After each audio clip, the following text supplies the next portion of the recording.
Hey guys, welcome back to Live Your Style. I'm Sharrah and this is Scout's little head and butt. Sorry, she's in the frame. Today is a huge day and I'm really excited because I can finally show you guys our living room.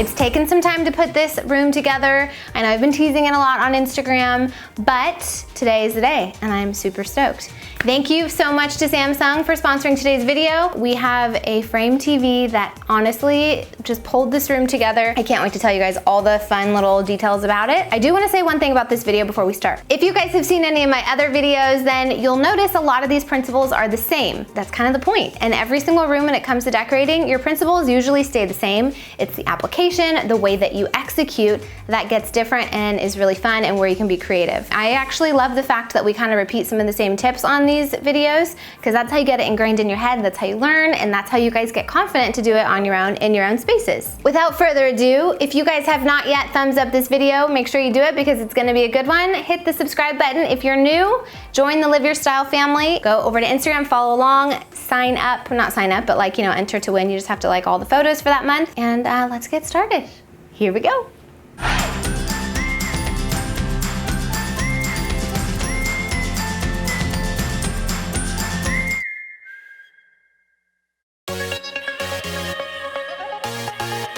Number one, you always want to start by picking your design style and also deciding on a color palette. If you guys want to check out some of my videos from previous times, I don't remember what video it was, but I will put a link in the description below. You guys can check it out. But I kind of go into detail on the best practices for figuring out what your color palette is. So basically what you want to do is you want to sit down and figure out what style you gravitate towards. If you guys want help with this, I have a design style quiz. You guys can also go down to the description box, click that link and check it out. We have some really awesome questions and it kind of helps you navigate that process and land on what your specific style is for your space. And once you kind of pick that, it kind of like leads the direction for everything else. So I always say start there, land on 1 or 2 colors, maybe 3, and make sure they all go together. So for our color palette in here, as you can see, we've kind of updated it a little bit. It's not quite as white and bright as our last place.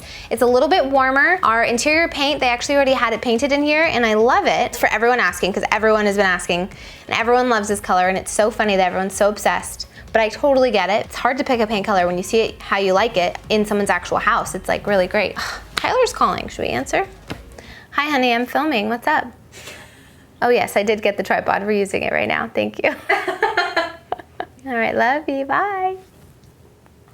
So cute. Okay, so back to the paint color I'm sure you're all dying to know. It is called Crisp Muslin from Dunn Edwards. There you have it. And it's in a matte finish. So I think that's also what makes it look really nice. All right, moving on. Okay, so the last thing I was gonna say is the other additions of the colors that we've added are an off-white kind of creamy white color. Well, we have a lot of black accents as you've seen in my other videos. We're going with black frames in here. We've got black hardware, a black light, some black little dashes.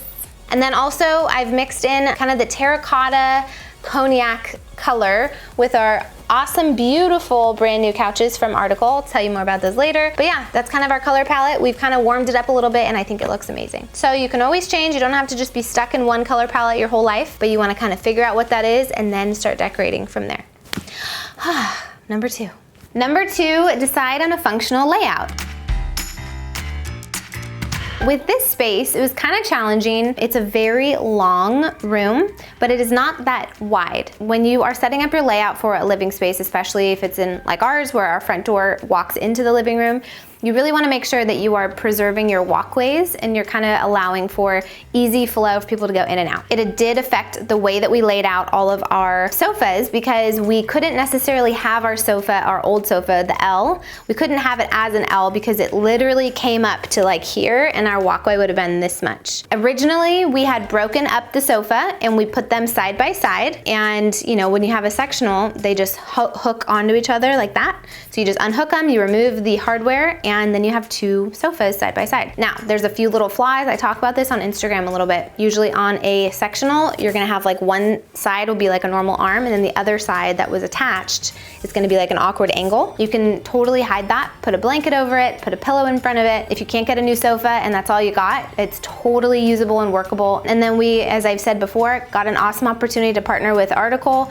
Tyler has always wanted leather sofas, always. I was a little bit nervous to get rid of my light color sofas because I loved the light cream, and I was worried that the leather sofas would make it feel really dark in here. I'm happy to report that did not happen. It looks beautiful. It looks so custom and just like perfectly aged. Leather, I've found with Scout, is actually way better than cloth. I don't have to wipe her feet every 5 seconds. I don't have to cover them whenever people aren't over to make sure she doesn't stain them. The article sofas are also a really, really great price for being leather sofas, and they're huge, and they are so freaking comfortable, you guys. More comfortable than the cloth ones that I've had in the past. Although I do have a cloth article sofa in my office, and that one's equally as comfortable, so I think it's just an article thing. Last thing I want to say about what we did in this walkway situation, we wanted to maximize the seating arrangement. So I could have put one sofa, back of it would have kind of like been seen right when we walk into this house. Could have faced the television and the fireplace, but then we would have only had one sofa, and you would walk right into the back of a sofa, which isn't really the best in my opinion. So having them across from each other really was the best fit for us. And one thing I learned when we did separate our L sectional, normal sectionals are not the exact same length. So we had one piece of the sectional that was longer and the other one was shorter, which at first I was like, oh, that's gonna look so bad.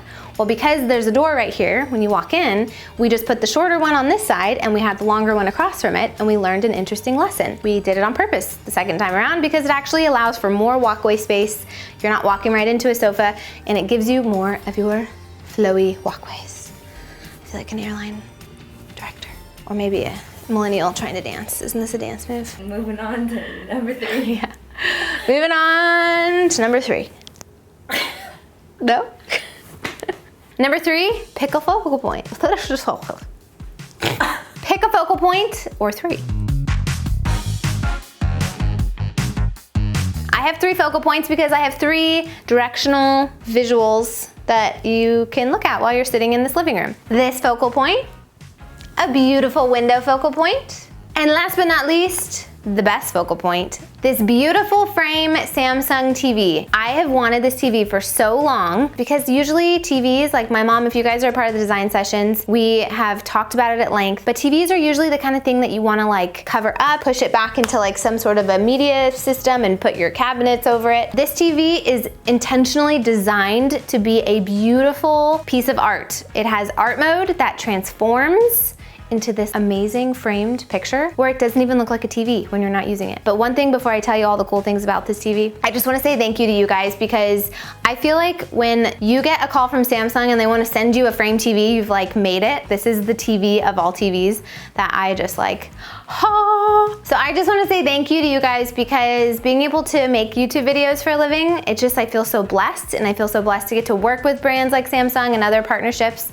and I couldn't do it without you guys. So thank you for wanting to watch these videos and for wanting to learn about interior design and for letting me come into your guys' homes every single week and help inspire you to make your homes beautiful. So a few of my favorite things about this TV that I just want to point out really quick. There are 20 preloaded art prints that you guys can choose from. This is one of my favorites because I feel like it just pulls in a lot of the colors in this room. You can select different matting options. I think the matte is what makes it look so realistic. So they have a bunch of different styles of frame bezels that you guys can pick. They have black, which is what we opted for to match the different art prints we already have in here. They also have white, they have a tan wood, and then they have a brown. They're magnetic. You can actually buy several and swap them out. But for us, black just really worked. It's just like so cool. When the TV is not being used, instead of it being this black box, it transforms it and just like adds so much to this room. Especially with a mantle, I feel like art always just looks so good above a mantle. So in this house specifically, when we moved in, I remember thinking and telling Tyler and Elena, oh my gosh, it would be so amazing if we had the frame TV up there, because I want to put art there, but I also want to put a TV there, and now I get to do both. So there's a couple different options when it comes to hanging the frame. They have a proprietary no gap wall mount that literally makes it hang like an actual art piece. It hangs flush with the wall, so it doesn't really even look like a TV from the side. The cord that comes from the actual TV is called the One Invisible Connection. It's a translucent cord that comes out, so you don't have to mess with a bunch of random cords. If you have the ability to put the cords into the wall, that is what'll make it look the best and make it look the most realistic, like an actual art piece, which is what we did. But we didn't have the room behind the wall to put in an actual box, like the TV has like a brains box that it comes with. But we had Brandon Ruben from SoCal Install. If you guys are local to San Diego, he is terrific. He can do anything. So he ran the cord down the wall, and then the black box is just sitting there on the floor. If you are interested, I'll put his link below. But I honestly think having no cords coming out of it is the best bet. If you can't do that, it's not the end of the world because they have the translucent cord. So both ways, it's gonna look amazing, and it's totally worth it because it literally is like a twofer. It's an art piece and a TV in one. It does come in 4 different sizes. I think it's 43, 49 inches. This is the 55, and it also comes in 65 if you want a big old TV. If you guys wanna check out more about the frame, go ahead and click the link below. You can check it out. So that's one focal point, but let's go talk about the other focal point. Come on. And this focal point, if you're sitting on that sofa, you get to see this lovely print. This print is from Minted, and it has the black frame that we mimicked with the frame, the frame. But I love it. It's actually called Havana, and Tyler is Cuban, so I actually kind of liked the idea, honestly, of putting that in this room. And also I liked it because it brought in some of those colors. We have this like kind of darker rust red color, ambery leaves up at the top, and then obviously it's very black and very white and very stark and kind of modern, but also kind of architectural. And a lot of the art prints that I selected for our home either had some sort of architectural vibe to them, or they had a landscape situation. When you're sitting here, you have another focal point, which happens to not be any sort of artwork. Well, it's art in its own sense, and it's a beautiful window. So let's go look at it. So I love this focal point when I'm sitting on that sofa because we have obviously these very beautiful windows, but we also have these really cool trees outside that kind of cover the house, which I kind of didn't think I was gonna like at first. But then once I got in here, it's just so peaceful and tranquil, and this is kind of a busy street, so I kind of like that we have some privacy with the trees. But of course, a window needs curtains. When we first moved in, they actually had curtain rods on the windows here, but it wasn't high enough and it didn't go wide enough. So the thing with curtains, as I always say, you want to try to go to the ceiling. Well, in this place, we have molding, and then we have curved walls. So we couldn't really go to the ceiling. We went as high as we could, but the trick was not just how high we could go, but how wide we could go. The old curtain rods started right on the edge of the window, which would mean my curtains would go all the way like this far in front of the window, and it cuts off a lot of your view. So if you extend your curtain rod to the outside, about anywhere from 6 to 10 inches, you have your panels of curtains on the outside of the window, and it frames the window. It doesn't cover the window, and if we want privacy, they are pullable, and you can pull them back and forth. That's all I have for you. Which leads me to number 4, where you want to bring some softness to the space. As I've told you guys in some of my other videos, we upgraded our curtains from the IKEA ones that we've had before. If you guys want to see which curtains we got, I will link them below. You can check them out. But we also added a few pillows. You guys know I have an obsession with pillows. So that leads me to the question of the video. We have 2 because I couldn't decide which one was better. Which are your favorite pillows in my living room? I have a bunch of different ones, and I want to know if you like Mr. Fluffy Balls, if you like Mr.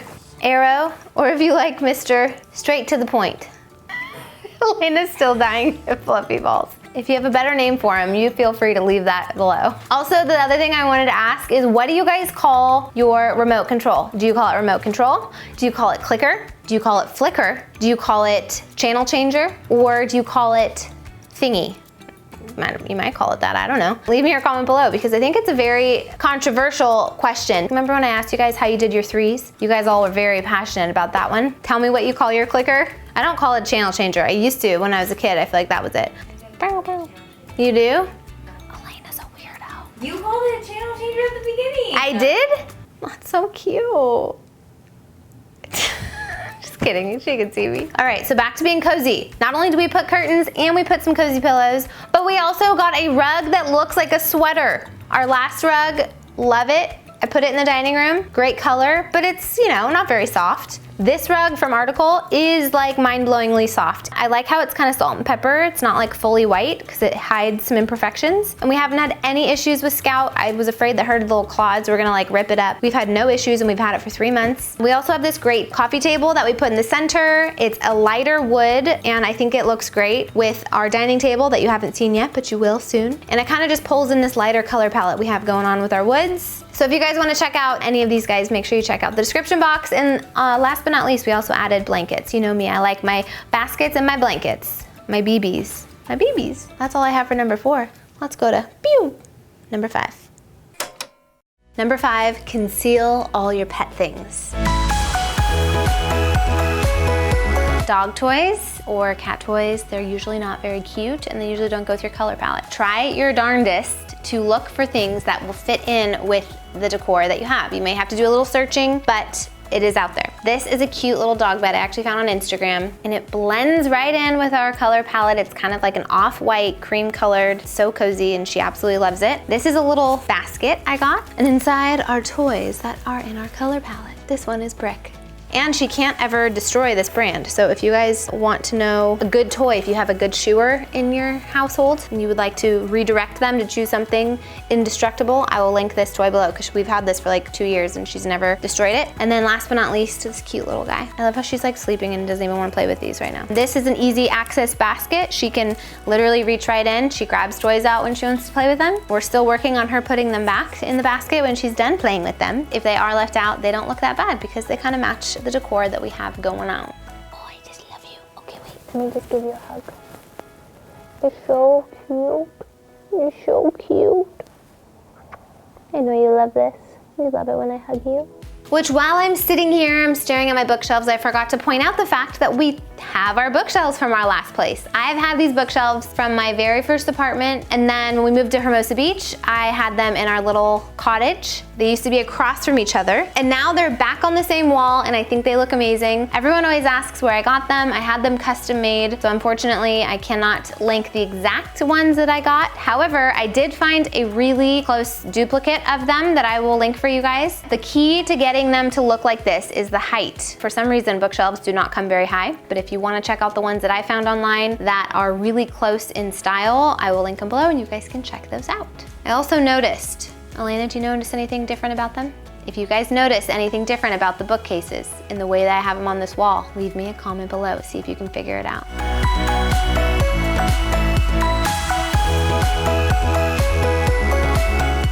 Number 6, then you want to add all the finishing touches.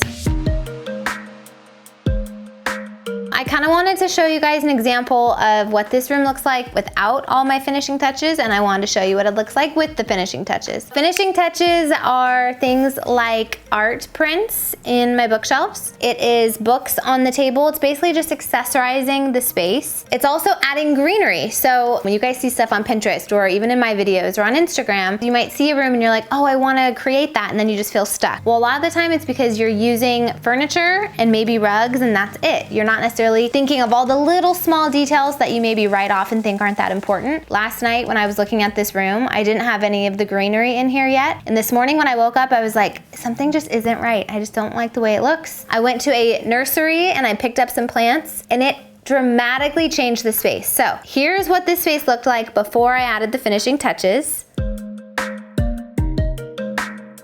And here's what it looks like now after adding all the little details back into the room.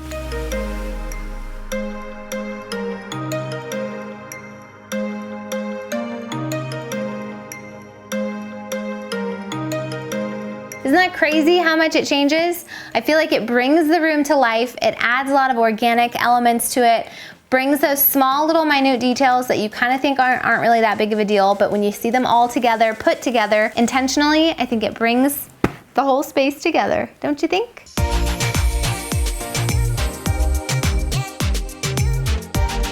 Well guys, that is all I have for you today. I hope you thoroughly enjoyed this video, and I wanna know how you guys think it turned out. What are your thoughts? I personally think that this space looks really good. It looks a lot more mature than our last place. It's a whole different style, but I still think it has a lot of the same touches of our last place. I don't know, I'm really proud of it. So I wanna know what you guys think. Leave me a comment below. Thank you again to Samsung for sponsoring today's video. And yeah, if you guys have any other questions, I'm going to be on for the first half an hour of this video commenting back to you guys. So make sure that you leave me your questions and your comments. And don't forget to hit the subscribe button and thumbs up the video. And leave a comment if you, or answer the question of the video if you didn't. What's your favorite pillow? Let me know. See you next week. Bye-bye. Good night. I'll see you guys next week. That's the frame. Catch you later. Oh. Oh, don't leave me. Lay down. Oh. What are you doing?